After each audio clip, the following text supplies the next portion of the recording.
So the other day I finished this book called On the Heights of Despair by Emil Cioran. I have it over here actually.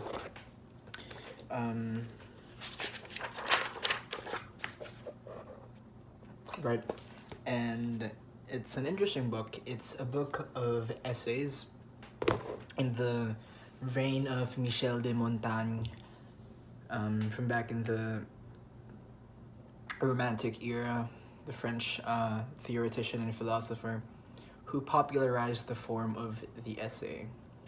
And the essay, and if you read his book, which I'm starting to read right now, I'm kind of slowly getting through it, it's kind of, in a way, it's like reading a diary entry about a specific topic.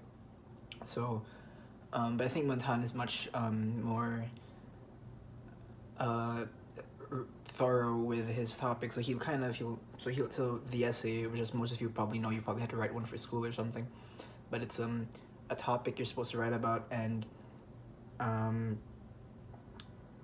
around 2, 3, 4 pages, you kind of write whatever you want about it and just think about it in a way that will attack it in all different sides. Montaigne did that for his, and he kind of popularized it around Europe. And here we have Emil Cioran. So Emil Cioran is a Romanian philosopher, and he wrote this book. This book On the Heights of Despair was written in 1933-34, and it was written when when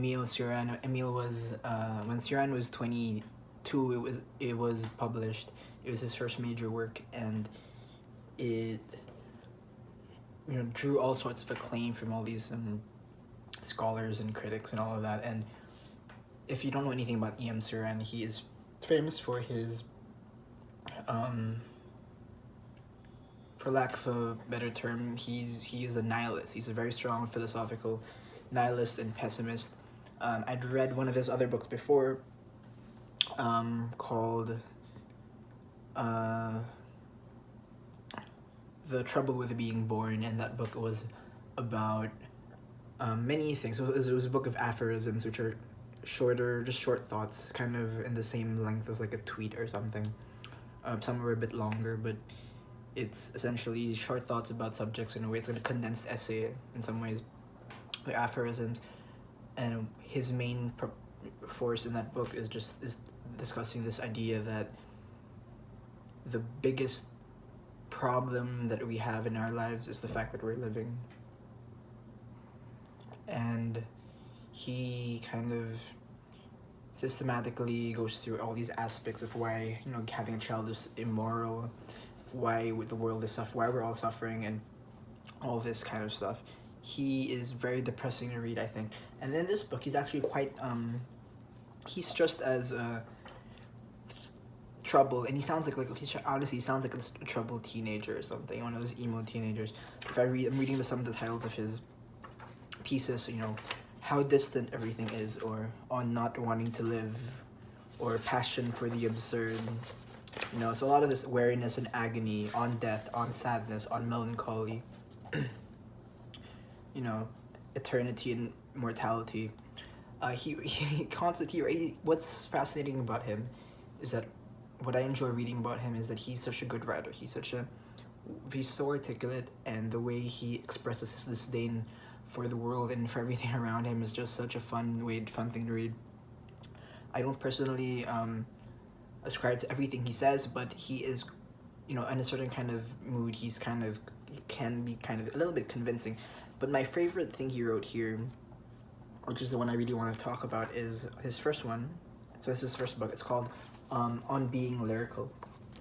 And on being lyrical, he kind of argues for the importance of being poetic and being lyrical in our daily lives and writing, and why that's such an important thing, and how much he discusses about how much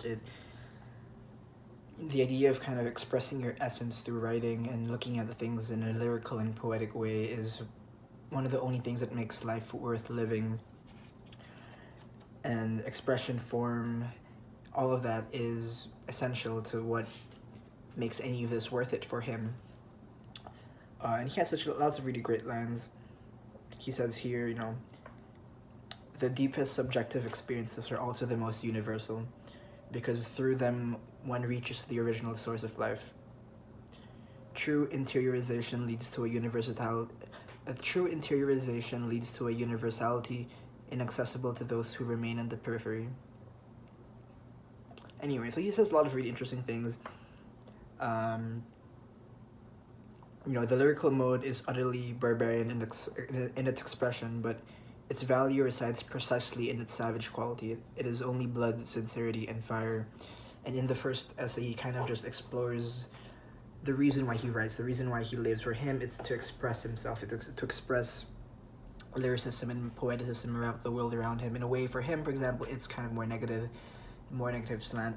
He's a bit of a nihilist. If nihilism is like you don't believe that life has any meaning, for him, it's kind of more in the direction of life has negative meaning, which is a whole different thing. But I think that's interesting, the idea that, you know, no matter how much of a pessimist and nihilist he is able to find meaning in expression and in writing and in just being a part of the world around us through a sense of transcendental poeticism and lyricism. And I think that's kind of a nice thought to write about. If ever you have a chance to read that one particular, I'd highly recommend that essay.